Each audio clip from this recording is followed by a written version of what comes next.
बहुत पुरानी बात है। नीले पहाड़ों और घने जंगलों के बीच बसा था एक बेहद खूबसूरत देश जिसका नाम था एल्डोरिया। एल्डोरिया अपनी खुशहाली और जादुई बगीचों के लिए पूरी दुनिया में मशहूर था। यहाँ के राजा मैथ्यू एक न्यायप्रिय शासक थे, लेकिन उनकी सबसे बड़ी ताकत और खुशी उनकी बेटी राजकुमारी लिली थी। लिली न केवल दिखने में बेहद सुंदर थी, बल्कि वह तलवारबाजी, घुड़सवारी और चित्रकारी में भी माहिर थी। उसका दिल इतना कोमल था कि वह बगीचे के मुरझाए फूलों को देखकर भी दुखी हो जाती थी। एक रात एल्डोरिया के ऊपर चांदनी कुछ ज्यादा ही सफेद चमक रही थी। राजकुमारी लिली अपने कमरे की बालकनी में बैठकर ठंडी हवा का आनंद ले रही थी कि तभी उसे नींद आ गई। नींद में उसने एक अजीब और अद्भुत सपना देखा। उसने देखा कि एल्डोरिया के शाही बगीचे के बीचों बीच आसमान से 4 सुनहरी किरणें उतरी, जो देखते ही देखते 4 खूबसूरत परियों में बदल गईं। पहली परी ने जमीन पर हाथ रखा तो मिट्टी से सोने का एक विशाल तना निकला। दूसरी परी ने उस पर अपनी जादुई फूंक मारी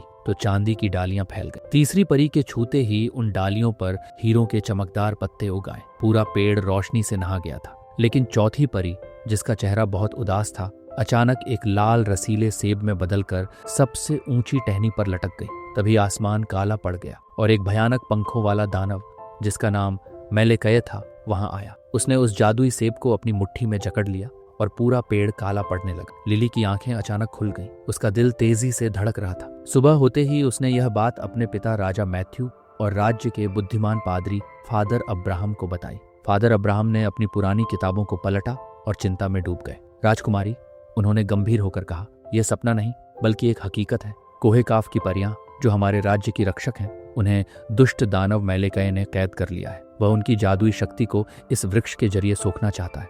अगर वे परियां आजाद नहीं हुई तो एल्डोरिया की सारी हरियाली और खुशहाली हमेशा के लिए खत्म हो जाएगी। राजा मैथ्यू ने तुरंत राज्य के सबसे वीर सैनिकों को बुलाया, लेकिन कोहे काफ का रास्ता इतना खतरनाक था कि कोई भी आगे बढ़ने की हिम्मत नहीं जुटा सका। लोग कहते थे कि उस रास्ते पर जो भी गया वह या तो पत्थर बन गया या रास्ता भटक कर गायब हो गया। तभी दरबार में सन्नाटे को चीरते हुए एक आवाज गूंजी, मैं जाऊंगी पिताजी। सबने मुड़कर देखा। राजकुमारी लिली अपनी नीली आंखों में दृढ़ निश्चय लिए खड़ी थी। राजा मैथ्यू घबरा गए। नहीं लिली, तुम मेरी इकलौती संतान हो, मैं तुम्हें उस मौत के मुंह में नहीं भेज सकता। लिली ने शांति से कहा, पिताजी, आपने ही सिखाया है कि एक शासक का पहला धर्म अपनी प्रजा और अपने देश की रक्षा करना है। अगर एल्डोरिया पर खतरा है तो मैं चुप नहीं बैठ सकती। मुझे खुद पर पूरा भरोसा है। भारी मन से राजा ने अनुमति दे दी। लिली ने अपना पसंदीदा सफेद घोड़ा स्टार पर जीन कसी और अपनी जादुई तलवार लेकर सफर पर निकल पड़ी। सफर बहुत कठिन था। एल्डोरिया की सीमा पार करते ही रास्ता पत्थरीला और डरावना होने लगा। चलते चलते लिली एक ऐसे मोड़ पर पहुंची जहां से 3 रास्ते निकलते थे। वह समझ नहीं पा रही थी कि किधर जाए। तभी उसे झाड़ियों के पीछे से किसी के रोने की आवाज आई। लिली ने अपनी तलवार म्यान में डाली और झाड़ियों को हटाकर देखा। वहां एक बूढ़ा व्यक्ति, जिसका नाम साइमन था, गिरा पड़ा था। उसका पैर एक भारी पत्थर के नीचे दबा हुआ था। लिली ने बिना वक्त गंवाए अपनी पूरी ताकत लगाकर उस पत्थर को हटाया और साइमन को आजाद कराया। उसने अपने थैले से मरहम निकाला और उसके घावों पर लगाया। बूढ़ा साइमन लिली की दयालुता देखकर दंग रह गया। उसने कहा, बेटी, इस वीराने में तुम जैसी राजकुमारी क्या कर रही है? लिली ने जब अपना उद्देश्य बताया तो साइमन ने मुस्कुराते हुए अपनी जेब से एक छोटी सी सोने की सीटी निकाली और लिली को देते हुए कहा, यह मामूली सीटी नहीं है। जब तुम इसे बजाओगी तो तुम दुनिया के किसी भी जीव जंतु की भाषा समझ सकोगी और उनसे बात कर सकोगी। कोहे काफ के रास्ते में तुम्हें इंसानों से ज्यादा जानवरों की जरूरत पड़ेगी। लिली ने साइमन का शुक्रिया अदा किया और आगे बढ़ी। कुछ ही दूर जाने पर उसे एक जाल में फंसा हुआ एक सुनहरा बाज दिखा। बाज अपनी आजादी के लिए छटपटा रहा था। लिली ने सीटी बजाई और उसे बाज की आवाज सुनाई दी, कोई मेरी मदद करो, शिकारी आने वाला है। लिली ने अपनी छोटी छुरी से जाल काट दिया। बाज आजाद होते ही आसमान में उड़ा और फिर लिली के कंधे पर आकर बैठ गया। उसने कहा, मेरा नाम ईसाक है, तुमने मेरी जान बचाई है। अब मैं तुम्हें कोहे काफ के उस गुप्त रास्ते तक ले जाऊंगा जहां मेलेकय की नजर नहीं पहुंचती। अब लिली के पास एक मार्गदर्शक था और जानवरों से बात करने की शक्ति भी, लेकिन उसे नहीं पता था कि आगे और क्या उसका इंतजार कर रहे हैं, जो उसकी सबसे बड़ी परीक्षा लेंगे। राजकुमारी लिली और सुनहरा बाज ईसाक अब घने अंधेरे जंगलों को पार कर एक ऐसी जगह पहुंचे जहां की हवा में बर्फ जैसी ठंडक थी। ईसाक ने ऊपर से उड़ते हुए इशारा किया, राजकुमारी, सामने क्रिस्टल झील है। कोहे काफ का रास्ता इसी झील के नीचे से होकर जाता है, लेकिन सावधान रहना, इस झील का पानी इंसानों को सम्मोहित कर लेता है। लिली अपने घोड़े स्टार से उतरी और झील के किनारे पहुंची। झील का पानी इतना साफ था कि जमीन की रेत भी साफ दिख रही थी। तभी उसे पानी के भीतर से कुछ चमकता हुआ दिखाई दिया। उसने अपनी जादुई सीटी बजाई तो उसे पानी के अंदर मछलियों की बातें सुनाई दी। दो बड़ी मछलियां जिनका नाम सारा और मरियम था, एक गहरे जाल में फंसी हुई थीं, जिसे किसी शिकारी ने नहीं बल्कि जादुई काई ने जकड़ रखा था। वे छटपटा रही थीं, अगर कोई हमें यहाँ से निकाल दे तो हम उसे झील के नीचे का गुप्त रास्ता दिखा सकते हैं। लिली ने बिना एक पल गंवाए अपनी तलवार निकाली और झील के ठंडे पानी में उतर गई। पानी उसकी हड्डियों तक को कंपा रहा था, लेकिन उसका संकल्प मजबूत था। उसने सावधानी से उस जादुई काई को काटा और सारा और मरियम को आजाद कर दिया। आजाद होते ही दोनों मछलियां सोने की तरह चमकने लगी। सारा ने कहा, राजकुमारी लिली, आपकी बहादुरी और दया ने हमें नया जीवन दिया है। इस झील के बीचों बीच एक भंवर उठेगा, उसमें निडर होकर कूद जाना, वह आपको सीधे कोहे काफ की गुफाओं में ले जाएगा। लिली ने वैसा ही किया। जैसे ही वह भंवर में कूदी, वह एक सूखी और चमकदार गुफा में जा पहुंची। गुफा से बाहर निकलते ही लिली के सामने एक अद्भुत दृश्य था। बड़े बड़े पहाड़ बादलों को छू रहे थे और पेड़ों के पत्ते बैंगनी और गुलाबी रंग के थे। वह कोहे काफ की सरजमी पर थी। चलते चलते वह एक झाड़ी के पास रुकी, जहां उसे किसी के जोर जोर से पैर पटकने की आवाज आई। वहां एक छोटा सा बौना, जिसका नाम थॉमस था, एक जादुई बेल में उल्टा लटका हुआ था। उसकी लंबी सफेद दाढ़ी जमीन को छू रही थी। लिली को देखते ही वह चिल्लाया, ओह, एक इंसान, यहाँ क्या कर रही हो? पहले मुझे इस शैतानी बेल से छुड़ाओ, इसने मुझे 3 दिन से पकड़ रखा है। लिली मुस्कुराई और अपनी तलवार से एक झटके में बेल को काट दिया। थॉमस धड़ाम से नीचे गिरा और अपनी टोपी ठीक करते हुए बोला, शुक्रिया एल्डोरिया की राजकुमारी, मेरा नाम थॉमस है। मुझे पता है तुम यहाँ क्यों आई हो। तुम उन 4 परियों को छुड़ाना चाहती हो जिन्हें मेलेकई ने कैद किया है। लिली हैरान थी, आपको कैसे पता? थॉमस ने अपनी जैकेट के अंदर से एक पुरानी रेशमी चादर निकाली जो चांदी की तरह चमक रही थी। उसने कहा, मैं कोहे काफ का खजांची हूँ। मेलेकई ने मुझसे मेरा सारा सोना छीन लिया, पर वह इस अदृश्य चादर को नहीं देख पाया। अगर तुम इसे ओढ़ लोगी तो तुम हवा की तरह अदृश्य हो जाओगी। न कोई दानव, न कोई सैनिक तुम्हें देख पाएगा। पर याद रखना, ये चादर सिर्फ तब तक काम करेगी जब तक तुम्हारे मन में निडरता रहेगी। जैसे ही तुम डरी, चादर अपना असर खो देगी। लिली ने थॉमस का शुक्रिया अदा किया और चादर अपने कंधों पर डाल ली। अब वह पूरी तरह अदृश्य थी। थॉमस ने उसे मेलेकई के काले महल का रास्ता दिखाया। महल के द्वार पर 2 विशाल पत्थर के राक्षस पहरा दे रहे थे। लिली ने अपना अदृश्य चादर ओढ़ा और चुपके से उनके बीच से निकल गई। काले महल के अंदर हर तरफ अंधेरा और खौफ था। दीवारें चीख रही थीं और हवा में कड़वाहट थी। लिली चलते चलते उस तहखाने की तरफ बढ़ी जहां से रोने की हल्की आवाजें आ रही थी। वहां उसने देखा कि 4 सुंदर परियां, एस्थेर, रूथ और रबेका, लोहे के बड़े पिंजरों में बंद थीं। उनकी चमक फीकी पड़ चुकी थी। पिंजरों के पास ही एक विशाल सिंहासन पर दानव मेलेकई बैठा था। वह 7 फीट लंबा था। उसके दांत बाहर निकले हुए थे और उसकी आंखें आग के गोलों की तरह लाल थीं।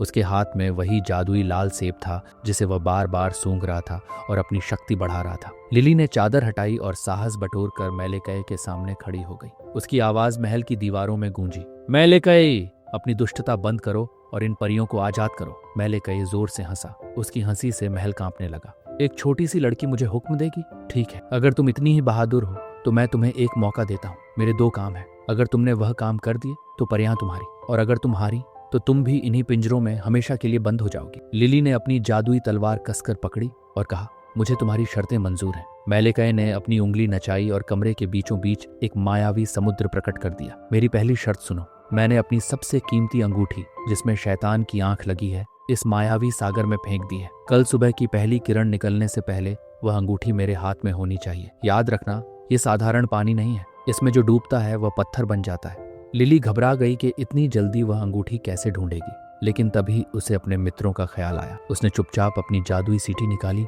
और उसे धीरे से बजाया। क्या वह मायावी सागर से अंगूठी निकाल पाएगी? मेलेकई के महल के बीचों बीच लहराता वह मायावी सागर किसी काले तेल की तरह खौल रहा था। राजकुमारी लिली जानती थी कि अगर उसने उस पानी को छुआ तो वह पत्थर की मूरत बन जाएगी। उसने अपनी जादुई सीटी बजाई और मन ही मन उन मछलियों को याद किया जिनकी उसने जान बचाई थी।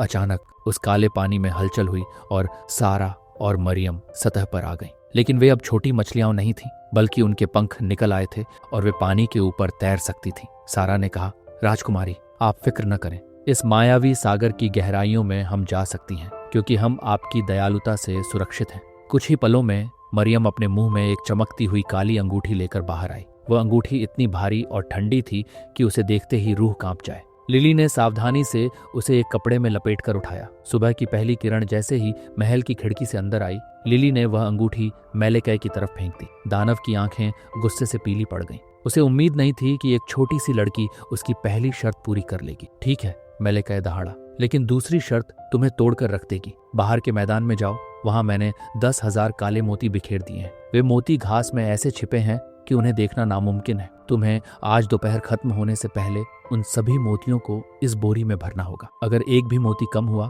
तो एल्डोरिया हमेशा के लिए अंधेरे में डूब जाएगा। लिली महल के बाहर विशाल मैदान में पहुंची। वहां मीलों तक ऊंची घास थी। 10,000 छोटे मोतियों को ढूंढना एक इंसान के लिए हफ्तों का काम था और लिली के पास सिर्फ कुछ ही घंटे थे। वह जमीन पर बैठ गई।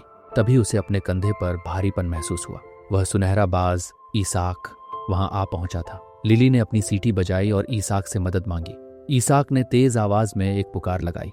देखते ही देखते आसमान हजारों पक्षियों से भर गया और जमीन पर हजारों चींटियों की एक फौज उमड़ पड़ी। चींटियों की रानी मार्था ने कहा, राजकुमारी, आपने हमारे जंगल को जलने से बचाया था। आज हम आपकी मदद करेंगे। नन्ही चींटियों ने घास के एक एक तिनके को छाना और पक्षियों ने अपनी तेज नजरों से चमकते मोतियों को पहचाना। दोपहर होने से पहले ही लिली की बोरी 10,000 काले मोतियों से भर गई थी। लिली जब वह बोरी लेकर महल में लौटी तो मेलेकै के चेहरे पर एक कुटिल मुस्कान थी। उसने बोरी ली और जोर जोर से हंसने लगा। तुम सच में बहादुर हो लिली, लेकिन तुम इंसानों की सबसे बड़ी कमजोरी यह है कि तुम वादे पर यकीन कर लेते हो। मैंने कभी नहीं कहा था कि शर्तें पूरी होने पर मैं इन परियों को छोड़ दूंगा। मैं तो बस तुम्हारा समय बर्बाद कर रहा था ताकि एल्डोरिया का वह जादुई पेड़ पूरी तरह सूख जाए। लिली को गहरा धक्का लगा। तुमने धोखा दिया मेलेकै। एक योद्धा कभी अपने वचन से पीछे नहीं हटता। मैं योद्धा नहीं, मैं शैतान हूँ।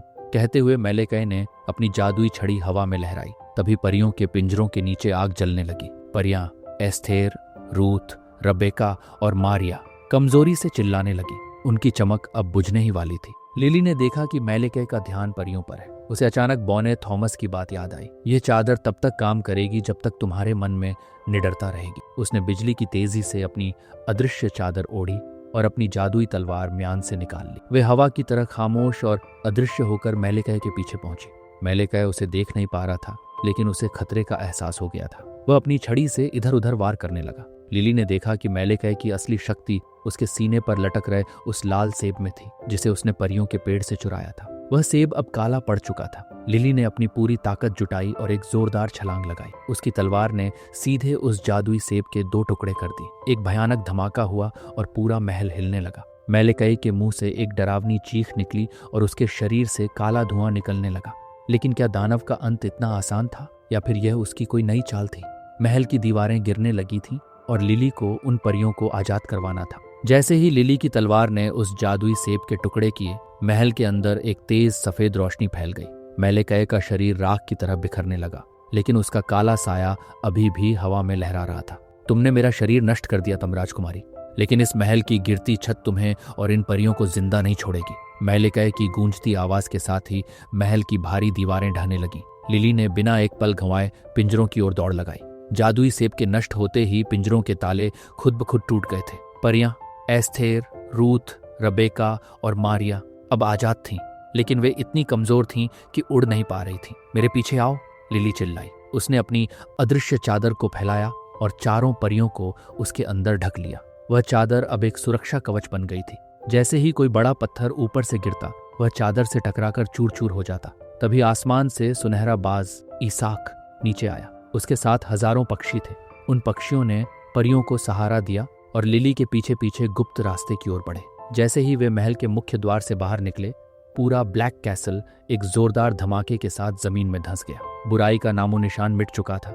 बाहर निकलते ही परियों ने ताजा हवा में सांस ली और धीरे धीरे उनकी चमक वापस आने लगी। सबसे बड़ी परी एस्थेर ने लिली का हाथ थामा और कहा, राजकुमारी लिली, तुमने न केवल हमें आजाद कराया, बल्कि पूरी दुनिया से मेलेकै के अंधेरे को खत्म कर दिया। तुम्हारी निस्वार्थ दयालुता ही वह असली जादू है जिसे कोई दानव नहीं हरा सकता। परियों ने अपनी बची हुई शक्ति को इकट्ठा किया और एक जादुई बादल बनाया, जिस पर बैठकर लिली और उसका वफादार घोड़ा स्टार पलक झपकते ही वापस एल्डोरिया पहुंच गए। एल्डोरिया में मातम छाया हुआ था। बगीचे के सारे पेड़ सूख चुके थे और राजा मैथ्यू अपनी बेटी के गम में डूबे हुए थे। तभी आसमान से संगीत की आवाज सुनाई दी।